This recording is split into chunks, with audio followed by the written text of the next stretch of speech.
Pick him up. I said pick him up. I said give me your coat.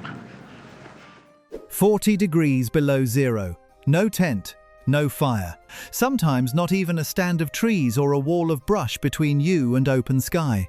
On the northern plains and along the edge of the boreal forest, a night like that wasn't rare. Hunters got caught out past dark. War parties and scouts crossed open country between camps in weather that could kill an unprepared traveler in under an hour. When Lewis and Clark passed through the northern plains in the winter of 1804, they described something that stopped them cold. No pun intended. Children playing barefoot on river ice next to a snowbound village without a single complaint about the cold. Not because those children were somehow immune to freezing temperatures, because the adults around them had spent generations building a system that made survival in that cold look almost effortless, even though it was anything but. By the end of this, you'll understand exactly how that system worked. Not toughness for its own sake. A set of deliberate, tested choices about clothing, terrain, moisture, calories, and a few facts of physics that modern outdoor gear companies are still catching up to, made by peoples like the Blackfoot, the Lakota, the Cree, the Chippewayan Dene, the Assiniboine, and the Anishinaabe. To get there, you first have to throw out the picture most of us carry around. We assume warmth means a roaring fire, 4 solid walls, something built. Take those away, and the story we tell ourselves ends with someone freezing to death within hours. But that's a story written by people who grew up with a furnace in the basement, not by anyone who actually spent winters on the northern plains or along the tree line where the forest gives out and the tundra begins. It also helps to say plainly, up front, that these were never one people doing one thing. A Blackfoot band wintering in a river bottom in what's now Montana was solving a different version of this problem than a Chippewayan Dene hunting party crossing the barren grounds toward the Arctic coast. Same enemy, the cold, but different terrain, different animals, different materials on hand. What ties all of it together isn't a single trick. It's the same underlying discipline, applied by dozens of distinct nations, each working out their own version of it against their own landscape. Start with what a person was actually wearing, because the clothing itself was doing far more work than the word clothing usually implies. A buffalo robe wasn't just a blanket you threw over your shoulders on the way out the door. Plains peoples brain-tanned the hide, a labor-intensive process using the animal's own brain matter to soften and preserve it. And once finished, the robe could be worn with the fur facing in or out depending on the weather and the task at hand. Turn the fur inward against bare skin, and you trap a thick layer of dead air right where your body needs to hold heat. That trapped air, not the fur itself, is doing the actual insulating work. It's the exact principle a modern down jacket runs on, just built from bison instead of goose feathers, and it was understood and applied generations before anyone wrote the word insulation down. Then there's the grease. French explorer Pierre-François Xavier de Charlevoix, traveling through the region in the early 18th century, recorded seeing Potawatomi people wearing heavily ornamented buffalo robes through the winter months, and other period observers noted something less decorative but far more functional underneath those robes. People rubbing bear fat or goose grease directly onto exposed skin before long hunts or winter travel. It sounds crude until you understand the mechanism. Grease seals the skin against wind and moisture, the two things that pull heat off a body faster than cold air alone ever could. Bare skin loses heat to a 20-mile-an-hour wind dramatically faster than greased skin does. That's basic heat transfer, arrived at through generations of very cold trial and error, long before anyone had a word for convective heat loss. Layer that fur and grease system with deerskin leggings, moccasins, and further north, caribou hide with its hollow, air-filled hairs, and you've built something that functions less like clothing and more like a wearable shelter. Many groups also lined moccasins with dried grass or soft moss, replacing it as it packed down or got damp, an early form of the same principle behind a modern insulated boot liner. You weren't dressed for the cold. You were wrapped in a structure, one you could rebuild piece by piece with what the land gave you. Now here's where the no firewood part of this stops being an abstraction and becomes something that actually happened on the record to a real, named group of people. In December of 1770, English explorer Samuel Hearne set out from a Hudson's Bay Company post on his third attempt to reach the Arctic coast, this time guided by a Chipewyan Dene leader named Matanabe. Matanabe had refused to guide Hearne's earlier failed attempts and insisted on running this one his own way, which meant traveling with women in the party to carry the loads, exactly the way his own people always traveled through that country in winter. By late December, the group reached Clowie Lake, deep in subarctic terrain where trees thin out and eventually disappear altogether the further north you go. There, with no reliable stand of timber nearby, the party built snow houses instead of relying on fire for shelter. Later, in the same journey, when wood simply wasn't available at all, Hearne recorded the group eating freshly killed swans, geese, caribou, and musk oxen raw because there was nothing to burn and no time to wait for fuel that didn't exist. This wasn't desperation.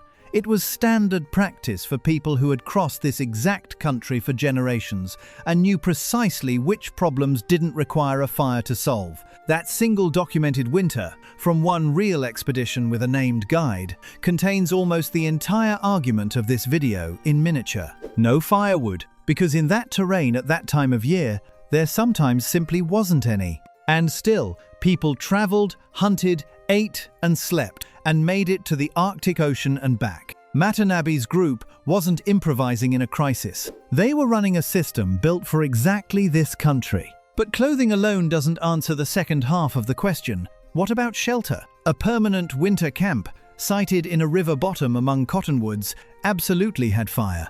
Nobody is claiming otherwise. The real question is what happened to the hunter, the scout, or the war party member who didn't make it back to that camp before dark, who was caught in open country with no lodge, no fire, and no walls.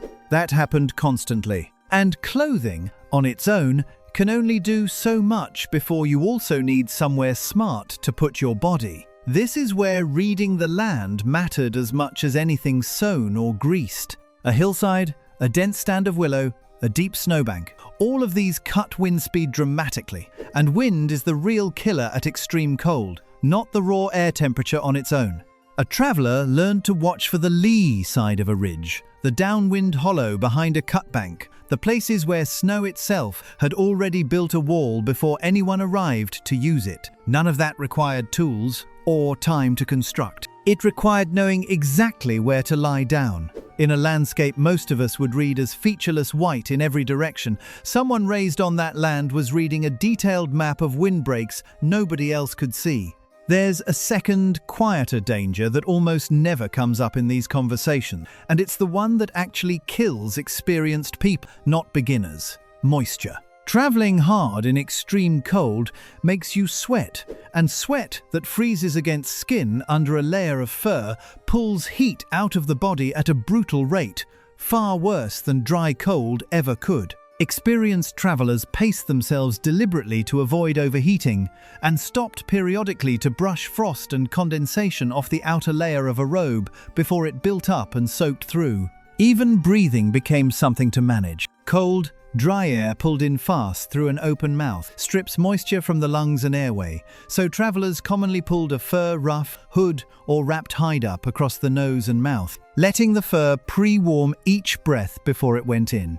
It's a small detail. It's also the difference between a traveler who's still sharp after 6 hours in the cold and one who isn't. So far, none of this fully explains a night that stays below -40 for hours at a stretch. Clothing, terrain, and moisture discipline buy you time. They don't run the furnace. For that, you have to look at the body itself and at what people carried in their packs before they ever left camp. This is where pemmican comes in, and it deserves more credit than it usually gets. Pemmican was made by pounding dried meat, usually bison, into a coarse powder, then mixing it with rendered fat and often dried berries, packed tight into a hide bag. It's dense, It's calorie-heavy, it doesn't spoil for months, and a small amount goes a long way toward fueling a body that's losing heat all night in brutal cold. Plains and subarctic peoples relied on it as essential travel food, precisely because it solved the exact problem a stranded traveler faces. You need fuel for the internal furnace, and you need it in a form that doesn't require a fire to prepare or a hunt to replenish. Hearn's account of that same 1772 expedition captures the other side of this coin too, the feast and famine rhythm that shaped how people thought about calories in the first place. He described the party going without food for days at a stretch when game was scarce, then eating as much as they physically could once a caribou herd or a flock of geese turned up, sometimes to the point of barely being able to walk afterward. That wasn't a lack of discipline. It was the correct response to an environment where the next meal was never guaranteed, and a body that had just banked a surplus of calories was a body with fuel in reserve for the next lean stretch or the next brutal night on the trail. Winter survival more broadly depended on caloric strategy at the seasonal level too, and this is where the calendar did some of the engineering for you.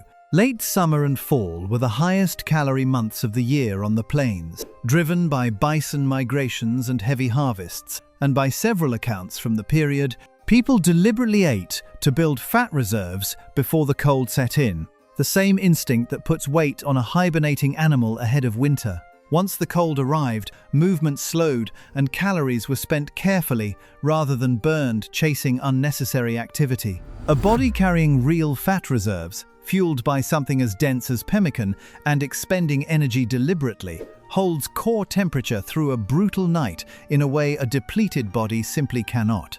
None of this weight, either, fell on everyone equally.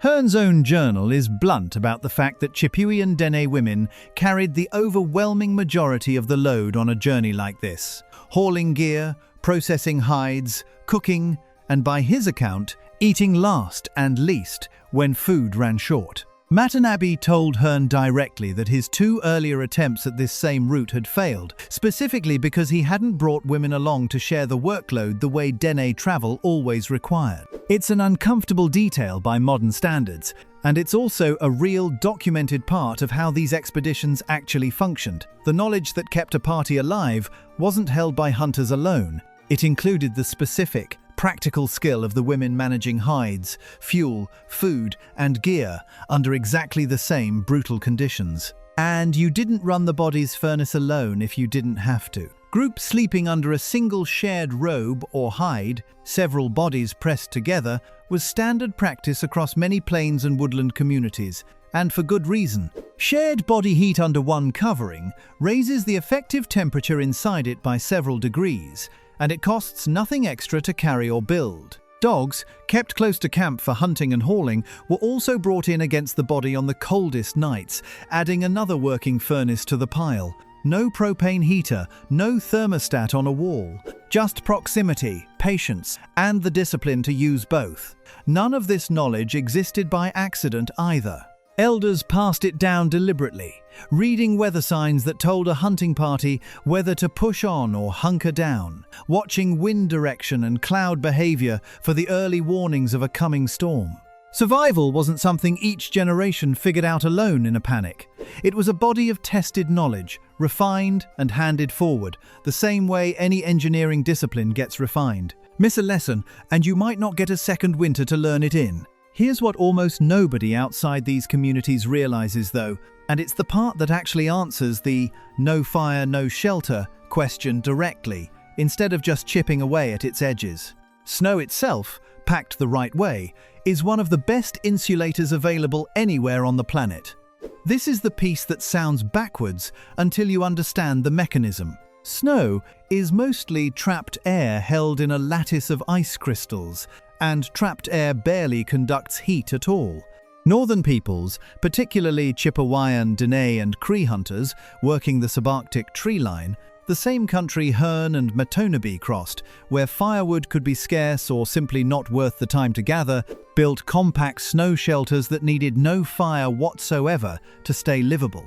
Those are the same snow houses the party raised at Clowie Lake in December of 1770. Once you were inside, sealed against the wind, your own body heat alone could raise the interior temperature to somewhere around freezing, a difference of 70 degrees or more from the air outside, using nothing but the insulating properties of packed snow and the heat your own metabolism was already producing. That's not a survival trick people stumbled into by accident. It's the same physical principle modern Arctic survival manuals still teach.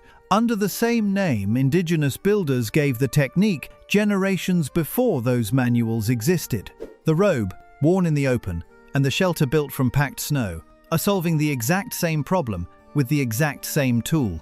Trapped, still air, doing the work fire and walls usually get credit for. Worth being clear too that this wasn't the only answer, and it wasn't the only version of no shelter people faced. Further south, on the open plains, the danger looked different. Ground blizzards could erase visibility in minutes with no warning, and a hunter caught in one had no snowbank deep enough to burrow into and no timber for a windbreak, just flat, wind-scoured ground in every direction.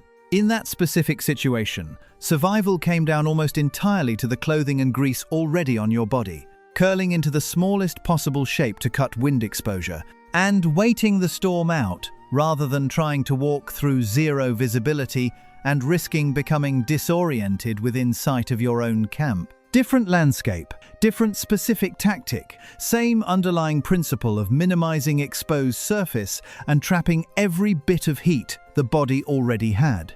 Put the whole system together and the picture changes completely. A person caught at 40 below with no fire and no built shelter wasn't relying on raw endurance.